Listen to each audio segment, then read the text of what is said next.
A racist cop falsely accused a black tech billionaire of stealing his own car just because he was driving a Rolls-Royce. What happened next stunned everyone and changed lives. This powerful, emotional story will leave you speechless. It was a sun-soaked Tuesday afternoon in downtown Los Angeles. The heat shimmered off the pavement as exotic cars purred down Rodeo Drive. Among them was a jet-black 2023 Rolls-Royce Phantom, its chrome grille gleaming like a crown on the California sun. Inside sat 38-year-old Darius Knight, a tall, sharply dressed black man whose calm demeanor hinted at power forged through years of perseverance. Darius was no stranger to luxury. He earned every inch of it. Born and raised in Compton, he had clawed his way out of poverty, putting himself through college on academic scholarships before earning an MBA from Stanford. He founded Knight Tech, a software company now valued at over $900 million. The media called him a tech genius, and Forbes named him one of the most influential black entrepreneurs of the decade. But none of that mattered today. As Darius pulled up in front of Cartier to pick up a custom gift for his mother's 60th birthday, a patrol car idled nearby. Inside was Officer Mitchell Crane, a 46-year-old veteran of the LAPD. With a jaw perpetually locked in suspicion and eyes that scanned every inch of the neighborhood like he owned it, Crane watched the Rolls-Royce with narrowed eyes. To him, the image didn't sit right. A black man in a Rolls-Royce? Crane tapped his partner, a younger officer named Reyes. "Bet you $10 that car's stolen," he muttered. Reyes, clearly uncomfortable, shrugged. "Could be legit. You never know, man." Crane smirked, already stepping out of the car. "I know. Watch this." As Darius stepped out of the Rolls, dressed in a tailored navy blue suit with subtle pinstripes, he barely had time to adjust his cufflinks before a voice barked behind him. "Hands where I can see them." Darius turned slowly, his eyes locked with Crane's. "Excuse me?" Darius asked calmly. Crane's hand hovered near his holster. "I said hands up.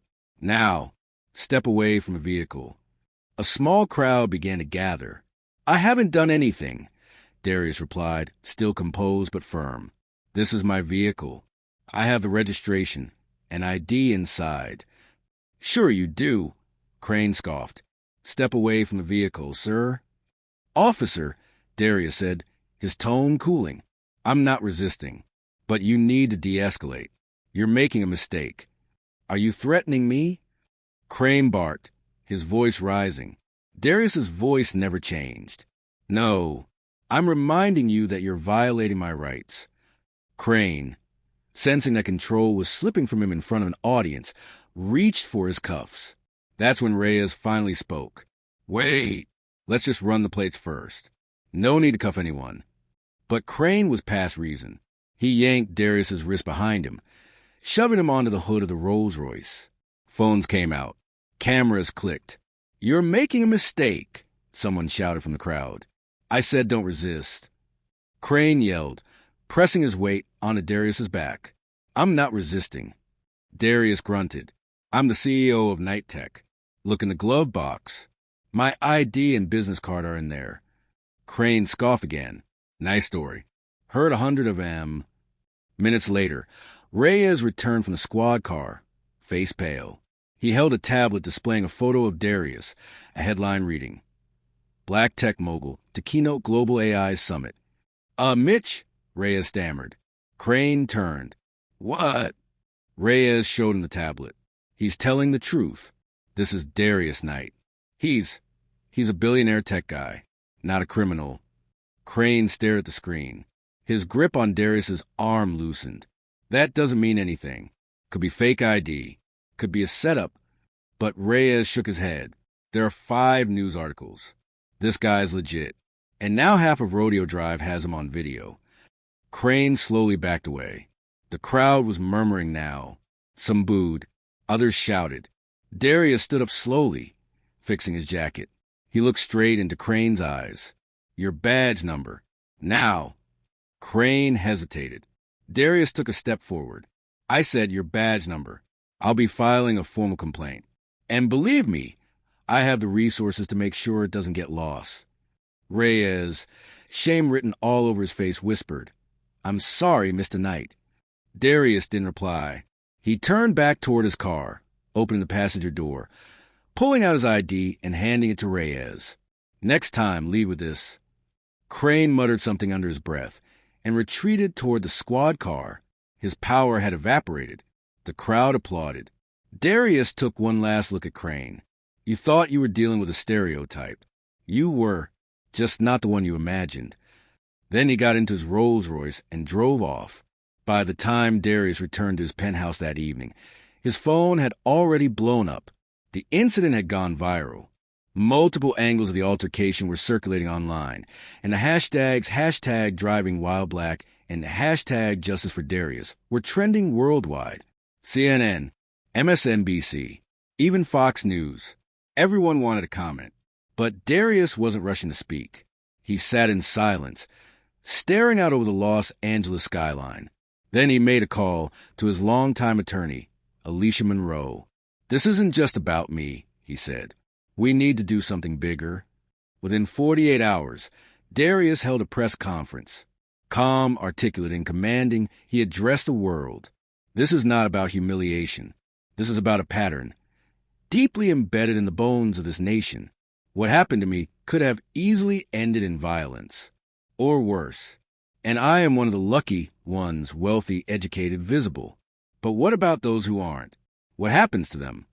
He paused and added, I'm funding a new initiative, Project Resolve, a legal defense and education fund to support victims of racial profiling and hold law enforcement accountable through policy reform, oversight, and training. The media exploded. Meanwhile, Officer Crane faced immediate suspension. His superiors, under pressure from both the city and public outcry, had no choice. Internal Affairs launched a formal investigation, and Mayor Trejo issued a statement promising full transparency. Crane, cornered in a scandal he thought would blow over, hired a lawyer, but the damage was done. Reyes, in contrast, requested to meet Darius in private. At a small cafe in Pasadena, Reyes sat across from Darius, visibly nervous. I didn't agree with what Crane did, Reyes said, but I didn't stop him either. And I should have. I just froze. Darius nodded. You've got a chance to fix that. Speak out. Testify. Help change the system. Reyes looked down, then back up. I will. I want to help. Weeks later, Crane was officially terminated. The footage was used in state hearings and new legislation, dubbed the Knight Bill, passed into law, requiring mandatory de-escalation training and racial bias education for all officers in California. Darius's company, Knight Tech, remained on top, but his mission expanded. He wasn't just building tech now. He was building bridges. And for every person who had ever been stopped, judged, or mistreated just for existing in their skin, Darius had become a symbol of resistance, of resilience, of righteous power. Moral: sometimes power isn't just in wealth or status. It's in using that power to bring justice, speak truth, and change a broken system for everyone who can't.